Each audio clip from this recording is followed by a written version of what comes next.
Friends, welcome to my channel study with Shweta. कैसे हैं आप सब? आई होप आप सब बढ़िया होंगे। तो फ्रेंड्स, इन वीडियोस के थ्रू हम लोग DSSB के लिए SST TGT के PYQ सॉल्व कर रहे हैं। बहुत डिटेल में हम लोग PYQ सॉल्व कर रहे हैं। तो जो लोग मेरे साथ इस सीरीज़ में जुड़े हुए हैं उनको पता होगा कि लास्ट वीडियो में हम लोगों ने कॉटिनोपोलस वाले क्वेश्चन तक किया था। अब आगे शुरू करते हैं, चलिए वीडियो स्टार्ट करते हैं। नेक्स्ट क्वेश्चन है फ्रेंड, राष्ट्रवादी कांग्रेस पार्टी का चुनाव चिन्ह क्या है? What is the election symbol for nationalist Congress party? तो इसका जो आंसर है फ्रेंड्स वो है option number D. Option number D, घड़ी, इसका जो है वो सही आंसर हो जाएगा। पढ़ लेते हैं इसका डिस्क्रिप्शन। राष्ट्रवादी कांग्रेस पार्टी का चुनाव चिन्ह घड़ी है। घड़ी नीले रंग में खींची गई है और इसमें 2 पैर और एक अलार्म बटन लगा हुआ है। राष्ट्रवादी कांग्रेस पार्टी भारत में एक राष्ट्रीय राजनीतिक दल है। एनसीपी को औपचारिक रूप से जून 1999 में नई दिल्ली में भारतीय राष्ट्रीय कांग्रेस के 3 पूर्व सदस्य शरद पवार, पी सांगमा और तारिक अनवर द्वारा स्थापित किया गया था। नेक्स्ट क्वेश्चन पे मूव करते हैं फ्रेंड्स। नेक्स्ट क्वेश्चन है, संविधान संशोधन का संबंध भारत में पंचायती राज व्यवस्था से है। Dash constitutional amendment act is associated with Panchayati Raj system in India. तो इससे रिलेटेड है 73rd अमेंडमेंट है जो पंचायती राज से रिलेटेड है। पंचायती राज के बारे में थोड़ा सा बात कर लेते हैं। पंचायती राज 1957 में बलवंत राय मेहता समिति ने त्रिस्तरीय पंचायती राज गठन का प्रस्ताव दिया था। उसके बाद 1977 में अशोक मेहता ने द्विस्तरीय यानी कि 2 सदन वाली पंचायती राज होनी चाहिए, पंचायती राज व्यवस्था होनी चाहिए, ये सुझाव दिया था। और LM सिंघवी के सुझाव से 1986 में इसको जो है वो संवैधानिक दर्जा प्राप्त हो गया था। 73rd जो अमेंडमेंट है वो 1992 में हुआ था, लेकिन जो पूरे इंडिया में प्रभावी रूप से था ये 24 अप्रैल 1903 को पूरे रूप में भारत में लागू हो गया था। और फ्रेंड्स, आज की डेट में मेघालय, मिजोरम और नागालैंड 3 ऐसे स्टेट हैं और इसके साथ साथ एक दिल्ली UT ऐसा है जहाँ पे पंचायती राज व्यवस्था नहीं है। उसको छोड़कर बाकी पूरे भारत में जो है वो पंचायती राज व्यवस्था लागू है। तो चलिए इसके ऑप्शंस के बारे में देख लेते हैं। तो फ्रेंड्स, इसके ऑप्शन है 83rd, 78th, 73rd, 88th। तो मैं पहले ही आपको बता चुकी हूँ, इसका जो आंसर है फ्रेंड्स वो ऑप्शन नंबर सी हो जाएगा। 73rd अमेंडमेंट जो है वो पंचायती राज व्यवस्था से संबंधित है। LM सिंघवी की समिति की सिफारिश पे 1986 में 73वां संविधान संशोधन अधिनियम जो 1992 पारित हुआ था उसको जो है संवैधानिक दर्जा प्राप्त हो गया था। ठीक है, नेक्स्ट क्वेश्चन पे मूव करते हैं फ्रेंड्स। नेक्स्ट क्वेश्चन है, आय की समानता का वितरण सामान्यतः किस सहायता द्वारा मापा जाता है? Inequalities of income distribution are generally measured with the help of dash. तो इसका जो आंसर है फ्रेंड्स वो है लॉरेंज वर्क। ये इकोनॉमिक्स से क्वेश्चन है, ऑप्शन नंबर ए इसका सही आंसर हो जाएगा। इसका वो देख लेते हैं। लॉरेंज वक्र आय की असमानता को प्रदर्शित करता है। लॉरेंज वक्र को 1905 में मैक्स और लॉरेंज द्वारा प्रतिपादित किया गया था। लॉरेंज वक्र का उपयोग आर्थिक समानता के साथ साथ असमान धन वितरण का प्रतिनिधित्व करने के लिए भी किया जाता है। और फ्रेंड्स, ये इसका डायग्राम है। नेक्स्ट क्वेश्चन पे बढ़ते हैं। नेक्स्ट क्वेश्चन है, निम्नलिखित में से किस स्थान में पंचायती राज व्यवस्था है? Which of the following state in India has Panchayati Raj system? तो फ्रेंड्स, हम लास्ट वाले क्वेश्चन में ही इसको डिस्कस कर लिए हैं कि नागालैंड, मेघालय और मिजोरम को छोड़ के और एक UT दिल्ली को छोड़ के पंचायती राज व्यवस्था पूरे इंडिया में लागू है। तो इस तरीके से इसका आंसर जो है वो डी हो जाएगा, त्रिपुरा। त्रिपुरा में जो है वो राज व्यवस्था है। निम्नलिखित में किस राज्य में राज व्यवस्था है? तो केवल एक है कि त्रिपुरा में राज व्यवस्था पंचायती राज व्यवस्था लागू है। ऑप्शन नंबर डी इसका जो है वो सही आंसर हो जाएगा। और फ्रेंड्स, मैं आपको बता दूं कि पंचायती राज व्यवस्था से 1-2 क्वेश्चन ज़रूर आता है। मतलब पॉलिटी का ये बहुत ही इंपॉर्टेंट टॉपिक है, यहाँ से हर एग्ज़ाम में क्वेश्चन आता ही आता है। त्रिपुरा में पंचायती राज व्यवस्था भारत में पंचायती राज अब शासन की एक प्रणाली के रूप में काम करता है, जिसमें ग्राम पंचायतें स्थानीय प्रशासन की बुनियादी इकाई हैं। मतलब वहाँ पे जो लोकल गवर्नमेंट है उसकी बुनियादी इकाई हैं। हुआ क्या था कि गांधी जी का विचार ये था कि हम देश का विकास तब तक नहीं कर पाएंगे क्योंकि हमारी ज़्यादातर जनसंख्या जो है वो गांव में निवास करती है। तो जब तक हम लोकल गवर्नमेंट पे काम नहीं करेंगे, तो तब तक हम विकास नहीं कर, सेंट्रल लेवल से और स्टेट लेवल से किसी गांव का विकास नहीं कर सकते। और क्योंकि गांव की जो बुनियादी समस्याएं हैं, जो प्रॉब्लम्स उन्हें आ रही हैं, जो बुनियादी उनके ज़रूरतें हैं, उनके बारे में सिर्फ वही लोग जानते हैं। तो जब तक हम निचले स्तर पर यानी कि सत्ता का विकेंद्रीकरण नहीं कर देंगे, तब तक हम अच्छे से अपना विकास नहीं कर पाएंगे। तो इन सब चीज़ों को ध्यान में रखते हुए पंचायती राज व्यवस्था शुरू की गई थी। और आज की डेट में जो लोकल गवर्नमेंट्स हैं वो प्रशासन की बुनियादी इकाई के रूप में काम करती हैं। वर्तमान में पंचायती राज प्रणाली नागालैंड, मेघालय और मिजोरम को छोड़कर और दिल्ली को छोड़कर सभी में मौजूद है। ये मैं आपको बता चुकी हूँ। नेक्स्ट क्वेश्चन पे मूव करेंगे फ्रेंड्स। नेक्स्ट क्वेश्चन है, भारत में संघीय व्यवस्था की अवधारणा निम्नलिखित में से किस देश के संविधान से ली गई है? The concept of federal system in India has been borrowed from the constitution of which of the following countries? तो हमारा जो कॉन्स्टिट्यूशन है वो सबसे लंबा और लिखित है, मतलब सबसे बड़ा है और लिखित है। तो वहाँ पे जब हमने अपना कॉन्स्टिट्यूशन बनाया तो जो हमारी कॉन्स्टिट्यूशन बनाने वाली समिति थी, जो कमेटी थी, उसने बहुत सारे कॉन्स्टिट्यूशन का अध्ययन किया। फिर जो अच्छी चीज़ें हमारे देश के हित के लिए जो अच्छी चीज़ें लगी वो वहाँ से उन्होंने ले ली। ज़्यादातर जो हिस्सा है हमारे कॉन्स्टिट्यूशन का वो 1935 का जो अधिनियम था उससे बहुत सारी चीज़ें ली गई हैं। उसके अलावा कनाडा से, आयरलैंड से, ऑस्ट्रेलिया से, यूएसए से, ब्रिटेन से, जहाँ से हमें जो चीज़ें अच्छी लगी वो हमने ली हैं। फेडरल सिस्टम है वो हमने लिया है कनाडा से, इसलिए इसका आंसर हो जाएगा फ्रेंड्स कनाडा, ऑप्शन नंबर ए। ऑस्ट्रेलिया से हम लोगों ने प्रस्तावना की भाषा ली है। भारतीय संविधान की संघीय प्रकृति को कनाडा के संविधान से अपनाया गया है। भारत का संविधान दुनिया का सबसे लंबा लिखित संविधान है। इसके प्रावधानों को भारत सरकार अधिनियम 1935 और America, Ireland, Britain, Canada, Australia, Germany, USSR, दक्षिण अफ्रीका, जापान और अन्य देशों के संविधान से उधार लिया गया है। और इसी के लिए कभी कुछ लोग कहते हैं कि भारतीय संविधान जो है वो एक उधार का थैला है। भारतीय संविधान का भाग 11 में केंद्र और राज्य सरकारों के बीच शक्तियों के वितरण को निर्दिष्ट करके राष्ट्र को संघीय ढांचा देता है। संघीय राज्य के कुछ उदाहरण संयुक्त राज्य अमेरिका, कनाडा और ब्राज़ील, जर्मनी आदि हैं। तो नेक्स्ट बढ़ते हैं फ्रेंड्स। नेक्स्ट क्वेश्चन है, निम्नलिखित में से कौन सा भारत में विकास बैंक का उदाहरण नहीं है? Which of the following is not an example of development bank in India?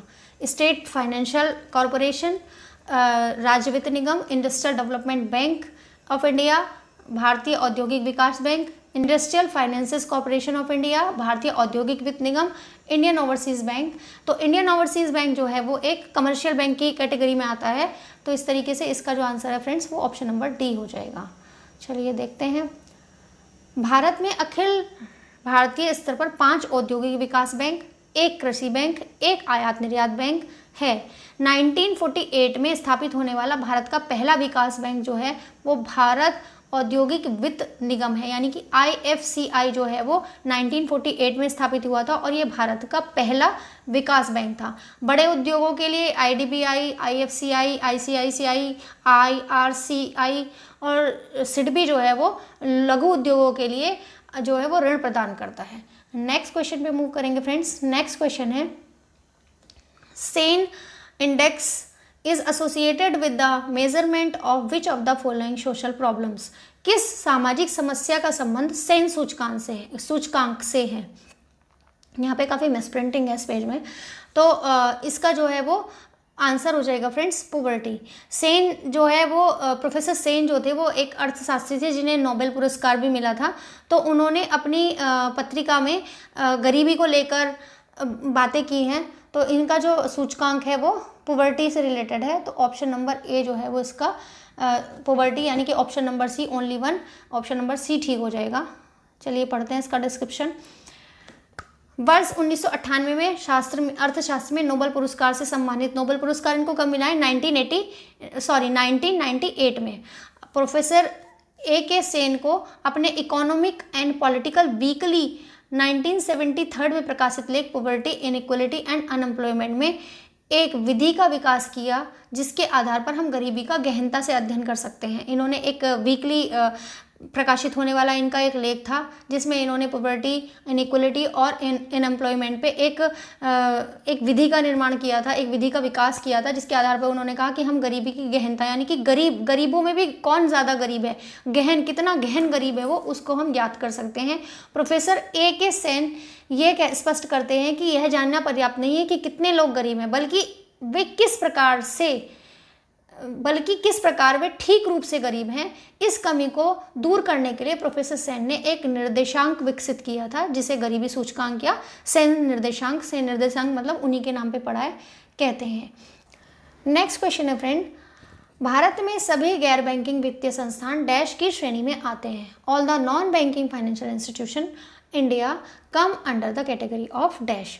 तो नॉन बैंकिंग कैटेगरी में जैसे कि आपकी इंश्योरेंस कंपनी हो गई, आपकी म्यूचुअल फंड हो गया और पेंशन फंड हो गया, इस तरीके की जो संस्थाएं हैं वो आपके नॉन बैंकिंग में आती हैं, नॉन बैंकिंग फाइनेंशियल इंस्टीट्यूट कहे जाते हैं। इसके ऑप्शन है ऑर्गेनाइज सेक्टर, अंडू ऑर्गेनाइज सेक्टर, अनऑर्गेनाइज सेक्टर होगा फ्रेंड्स। तो चलिए ऑर्गेनाइज सेक्टर और अनऑर्गेनाइज सेक्टर, इसके ऑप्शंस हैं ऑर्गेनाइज सेक्टर, अनऑर्गेनाइज सेक्टर, संगठित क्षेत्र और असंगठित क्षेत्र। तो ये दोनों ही तरीके के होते हैं फ्रेंड्स, इसलिए इसका आंसर जो है वो ऑप्शन नंबर डी हो जाएगा। दोनों होते हैं, संगठित भी होते हैं और असंगठित भी होते हैं। चलिए इसका डिस्क्रिप्शन पढ़ लेते हैं फ्रेंड्स। भारत में सभी गैर बैंकिंग वित्तीय संस्थान संगठित और असंगठित दोनों क्षेत्र की श्रेणियों में आते हैं। जनवरी 2021 तक आरबीआई के साथ पंजीकृत 9,507 एनबीएफसी हैं, यानी नेक्स्ट क्वेश्चन है friends,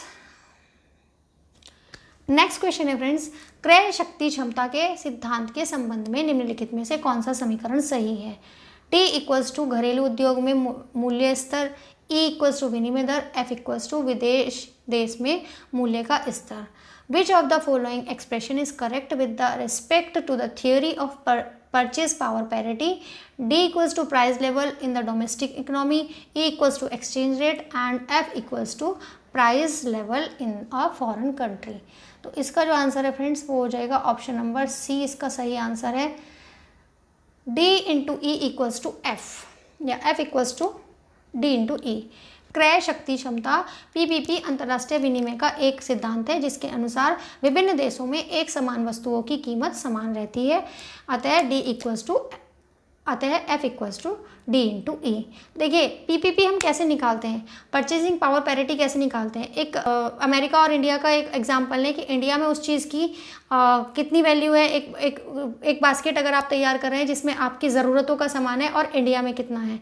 of the following has the power to execute on dispute और complaint with the respect to the distribution और control of the water of any interstate river और रिवर वैली। निम्नलिखित में से किसके पास किसी अंतरजातीय नदी या नदी घाटी के जल वितरण या नियंत्रण के संबंध में विवाद या शिकायत पर निर्णय करने की शक्ति है। तो ऐसी शक्ति फ्रेंड्स पार्लियामेंट के पास है, तो इसलिए इसका आंसर जो है वो ऑप्शन नंबर बी हो जाएगा। और इससे रिलेटेड जो आर्टिकल है वो है 262। तो चलिए इसका डिस्क्रिप्शन पढ़ लेते हैं। संविधान के अनुच्छेद 262 के खंड 261 का क्लॉज 1 तथा 262 का क्लॉज 2, नहीं यहाँ पे 262 का क्लॉज 1 होगा, 262 का क्लॉज 1 होगा फ्रेंड्स, यहाँ पे 2 आएगा, ठीक है। संविधान के अनुच्छेद 262 के खंड 262 यानी कि 262 का सब क्लॉज ए एंड 262 का सब क्लॉज 2 में अंतर्जातीय नदी जल विवादों के समाधान से संबंधित उपबंध किए गए हैं। 262 के, हाँ देखो वहाँ पे मिसप्रिंटिंग है। अनुच्छेद 262 के सब क्लॉज 1 में ये प्रावधान है कि संसद विधि द्वारा अंतर्जातीय नदी के जल वितरण जैसे मुद्दों के न्याय निर्णयन के लिए विशेष अधिकरण गठित करने की शक्ति रखता है। नेक्स्ट है अनुच्छेद 262 के सब क्लॉज 2 के तहत यदि संसद विधि में यह निर्दिष्ट कर दे कि कोई न्यायालय उस मुद्दे के संबंध में अपनी अधिकारिता का उपयोग करेगा तो उच्च न्यायालय सहित सर्वोच्च न्यायालय भी उस अधिकरण की कार्यवाही में हस्तक्षेप या उसके निर्णयों का न्यायिक पुनरावलोकन नहीं कर सकेगा। नेक्स्ट क्वेश्चन पे बढ़ते हैं फ्रेंड्स। नेक्स्ट क्वेश्चन है स्थिरीकरण योजना MMS के संबंध में निम्नलिखित में से कौन सा कथन सही है? Which of the following statement regarding the market stabilization scheme MMS is correct? यह प्रबंधन के लिए एक उपकरण है। It is an instrument for monetary management. इसे 2010 में प्रस्तुत किया गया था। इट वॉज इंट्रोड्यूस इन 2010। इसे शॉर्ट डेटेड सरकारी प्रतिभूतियों को बेचकर अतिरिक्त तरलता को वापस लेने के लिए प्रस्तुत किया गया था। It was introduce to withdraw excess liquidity by selling short dated government securities. MSS होता क्या है? यानी कि कभी जैसे जो लोग विदेश में रहते हैं वो इंडिया में पैसा भेजते हैं, कमा के इंडिया में पैसा भेजते हैं, तो इंडिया में क्या होता है कि तरलता बढ़ जाती है। तरलता बढ़ जाती है यानी कि मार्केट में लिक्विडिटी बढ़ जाती है। जब लिक्विडिटी बढ़ जाती है, लोगों के पास पैसा ज़्यादा होता है, तो इन्फ्लेशन की प्रॉब्लम आनी शुरू हो जाती है। तो RBI जो है वो मॉनेटरी पॉलिसीज़ बनाता है। RBI को ये ध्यान रखना है कि इन्फ्लेशन ज़्यादा ना हो जाए, डिफ्लेशन ज़्यादा ना हो जाए। तो वो क्या करता है कि शॉर्ट टर्म जो है गवर्नमेंट सिक्योरिटीज़ बेचता है ताकि उस पैसे को सोख लिया जाए, यानी कि वहाँ से बाजार से पैसे को कम कर लिया जाए, मार्केट से पैसा कम कर लिया जाए, ताकि जो सिचुएशन है वो कंट्रोल रह सके। इसे 2004 में प्रस्तुत किया गया था, क्योंकि 2003 में एक सिचुएशन आई थी जब जो है विदेशों का जो पैसा है वो मार्केट में बहुत ज़्यादा हो गया था। तो उसी प्रॉब्लम को शॉर्ट आउट करने के लिए सेंट्रल गवर्नमेंट और RBI ने मिलकर ये प्रॉब्लम का सलूशन निकाला था, और वहाँ पे शॉर्ट टर्म सिक्योरिटीज़ को बेच के जो अतिरिक्त तरलता थी, जो एक्स्ट्रा लिक्विडिटी मार्केट में थी, उसको सोख लिया था। ताकि इस तरीके से इसका आंसर जो है वो जाएगा option number A. First and third तो ठीक है, लेकिन 2004 में प्रस्तुत किया गया था, इसलिए सेकेंड का जो है ऑप्शन वो गलत है। और थर्ड वाले में इसमें प्रतिभूतियों को बेचकर जो है अतिरिक्त तरलता को वापस लिया जाता है। नेक्स्ट क्वेश्चन है friends, chronic disgust employment is found in the dash. जीर्ण प्रच्छन्न बेरोजगारी पाई जाती है। बेरोजगारी फ्रेंड्स अलग अलग तरीके की होती है, कोई क्वेश्चन आएगा तो आगे देखेंगे। तो प्रच्छन्न बेरोजगारी क्या होती है? इसी को छिपी हुई बेरोजगारी भी कहते हैं। मतलब आप काम में लगे हुए तो हैं, आप बेरोजगार भी नहीं हैं और बेरोजगारी भी है। जैसे कि एक किसान के पास एक खेत है, उसमें 2 लोग काम कर रहे हैं। अब 4 लोग उसके घर में और पढ़े लिखे हैं, या किसी कारणवश उसे जॉब नहीं मिल रही है या कुछ काम नहीं मिल रहा है, तो 4 लोग भी आके उसी खेत में काम करते हैं। लेकिन प्रोडक्शन पे तो कुछ खास फर्क नहीं पड़ता है। वो सुबह जाते हैं, काम करते हैं, और अब जिस खेत में पहले 2 लोग काम करके उतना ही अनाज उगा रहे थे, अब वहाँ पे 6 लोग काम कर रहे हैं। कहने को वो काम कर रहे हैं, लेकिन वो देखा जाए तो बेरोजगार हैं, क्योंकि प्रोडक्शन पे कोई भी फर्क नहीं पड़ रहा है। तो इसलिए ऐसी बेरोजगारी को हम लोग प्रच्छन्न बेरोजगारी कहते हैं। ये वाली बेरोजगारी फ्रेंड्स रूरल एरियाज़ में ज़्यादा पाई जाती है, इसलिए इसका जो आंसर है फ्रेंड्स वो हो जाएगा option number C. Rural areas में ये कृषि क्षेत्र में ज़्यादा पाई जाती है। चलिए डिस्क्रिप्शन पढ़ लेते हैं इसका। ग्रामीण क्षेत्रों में प्रच्छन्न बेरोजगारी साधारणतः कृषि क्षेत्रों में पाई जाती है। प्रच्छन्न बेरोजगारी ग्रामीण और शहरी दोनों क्षेत्रों में पाई जाती है, लेकिन ये ज़्यादातर कृषि क्षेत्रों में पाई जाती है। नेक्स्ट क्वेश्चन है friends, which of the following pairs of regional party state are correct? Dravida Munnetra Kazhagam Tamil Nadu की पार्टी है। आम आदमी पार्टी दिल्ली की है।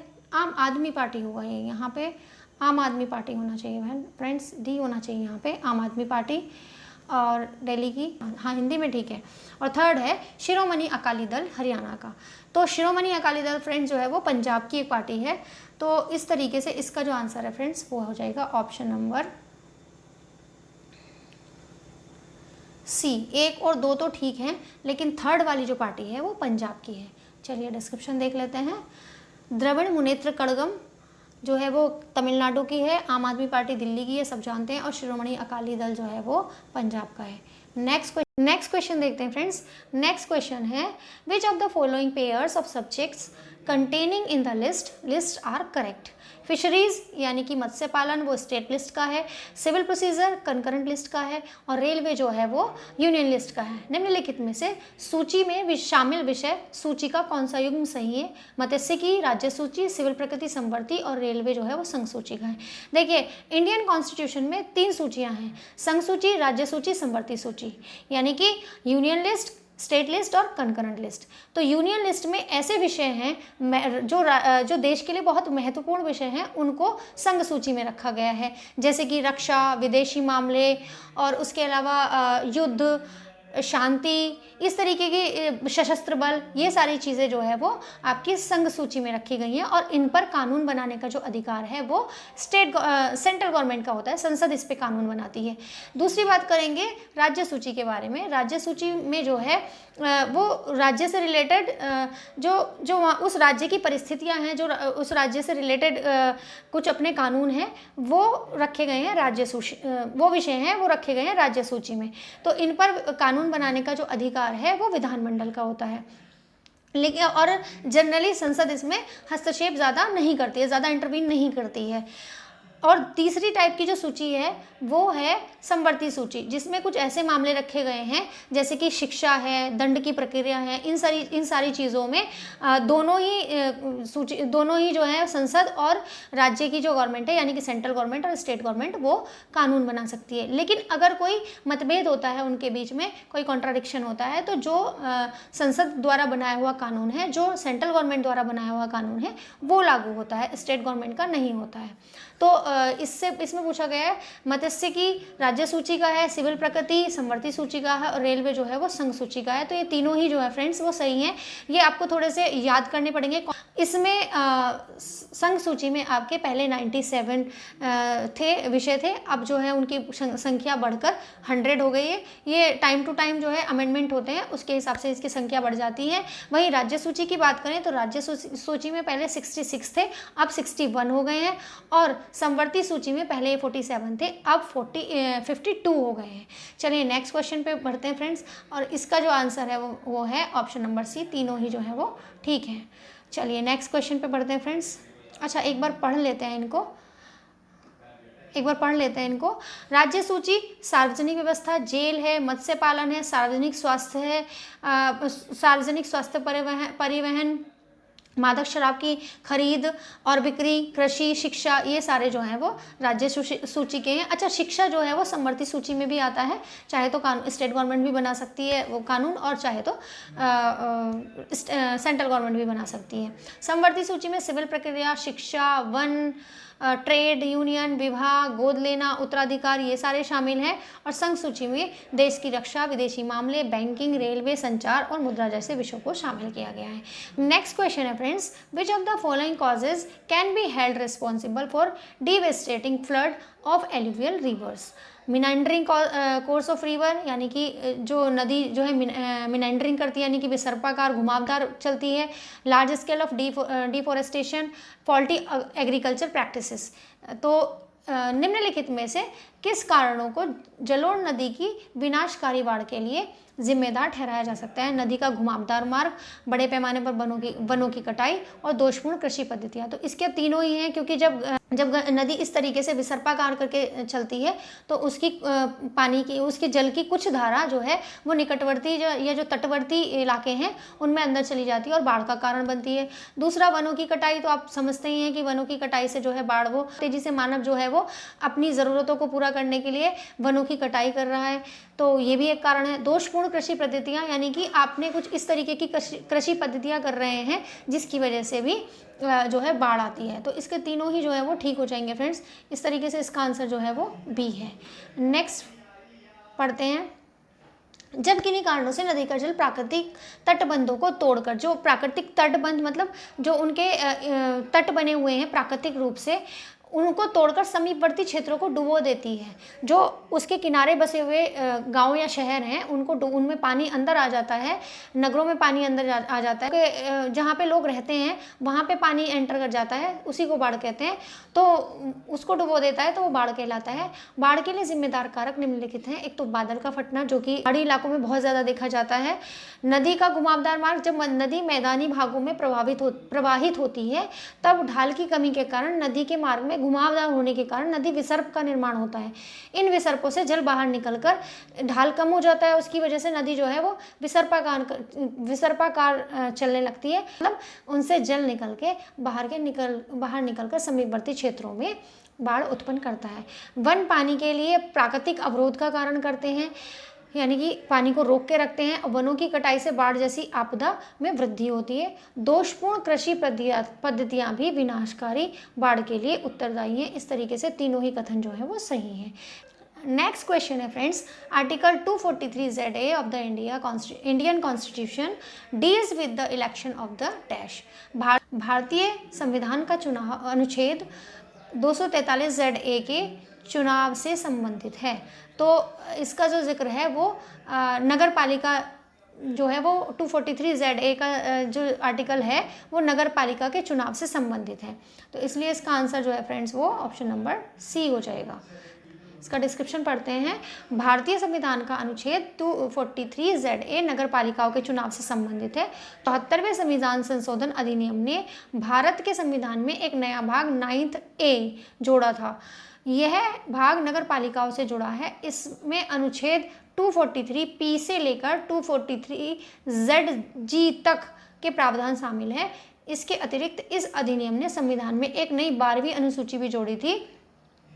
इस अनुसूची में नगर पालिकाओं के 18 कार्यात्मक विषय शामिल हैं। देखिए 73वां संविधान संशोधन जो है वो आपके ग्राम पंचायत से रिलेटेड है और 74वां संविधान संशोधन जो है वो आपका नगर पालिकाओं से रिलेटेड है।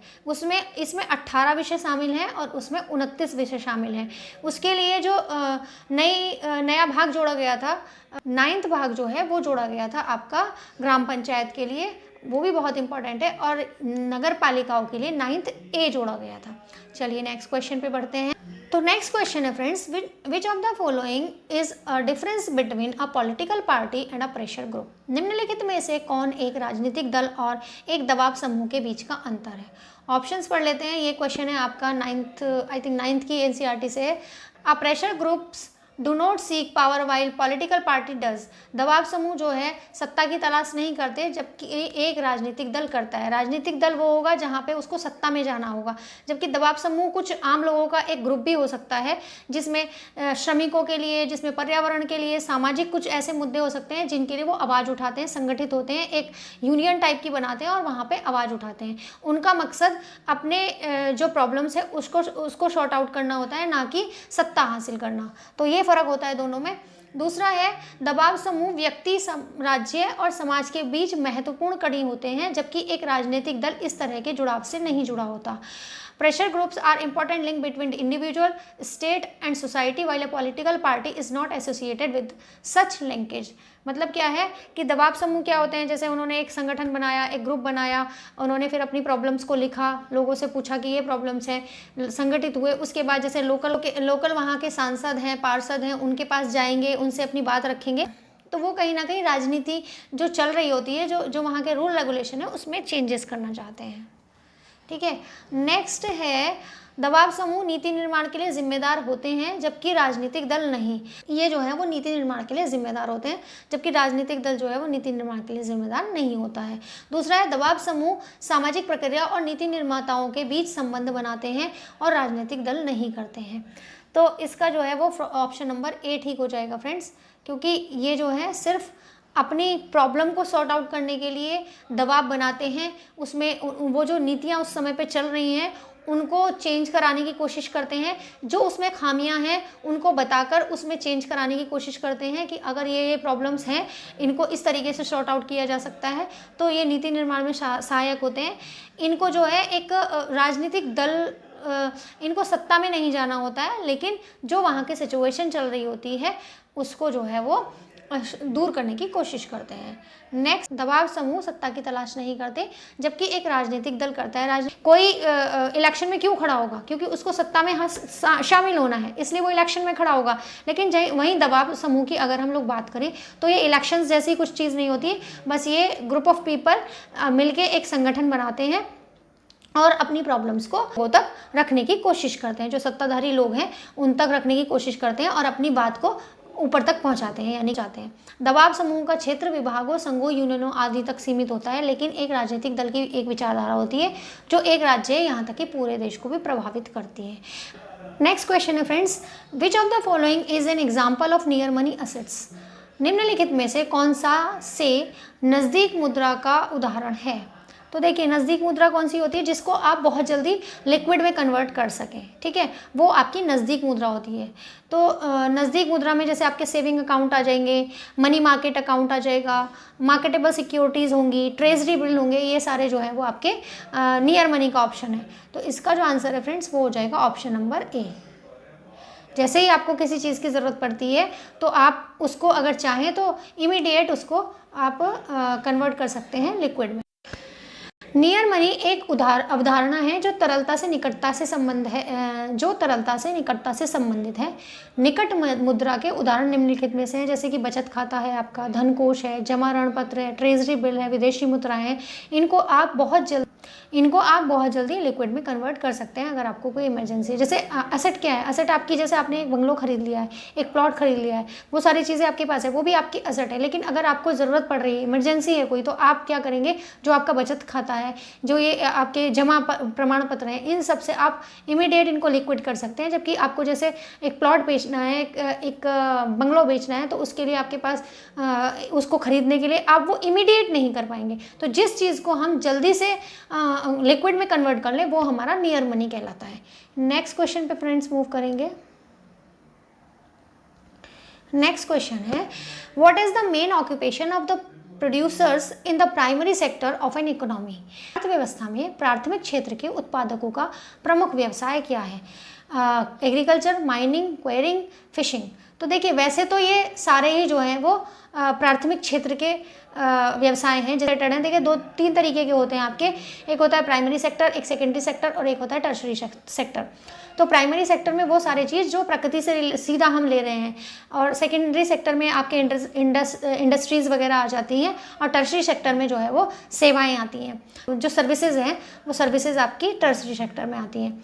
तो देखिए वैसे तो इसमें सारे के सारे जो हैं कृषि, मत्स्य पालन, खनन, उत्खनन, ये सारे ही सारे प्राइमरी सेक्टर के ऑक्यूपेशन हैं। लेकिन अब आपको इसमें से दी बेस्ट चुनना है, और इसमें लिखा है प्रमुख व्यवसाय, तो ये जो है वो आपका एग्रीकल्चर माना जाता है। ठीक है, नेक्स्ट क्वेश्चन पे मूव कर इसका वो देख लेते हैं। अर्थव्यवस्था में प्राथमिक क्षेत्रों के उत्पादकों का प्रमुख व्यवसाय कृषि है। प्राथमिक क्षेत्र के व्यवसाय में कृषि, मत्स्य पालन, वानिकी, खनन आदि कार्य शामिल होते हैं। लास्ट क्वेश्चन है friends, which state of India has the largest legislature. Bharat के किस राज्य में सबसे बड़ी विधायिका है। तो नो डाउट फ्रेंड्स इसका जो आंसर है वो है यूपी। यूपी में सबसे ज़्यादा जनसंख्या है, इसलिए सबसे बड़ी जो विधायिका है वो भी यूपी की है, और इसमें जो टोटल मेंबर्स हैं वो हैं आपके 403। उत्तर प्रदेश राज्य की विधायिका सबसे बड़ी है। तो फ्रेंड्स आज के वीडियो में इतना ही रखते हैं। वीडियो कैसी लगी कमेंट करके ज़रूर बताइए। मेरे चैनल को सब्सक्राइब कीजिए, वीडियो को लाइक कीजिए, शेयर कीजिए अपने फ्रेंड्स के साथ, और अगर आप कुछ मुझे सुझाव देना चाहते हैं तो कमेंट सेक्शन में ज़रूर दे सकते हैं। चलिए मिलते हैं किसी और वीडियो में। Thanks for watching.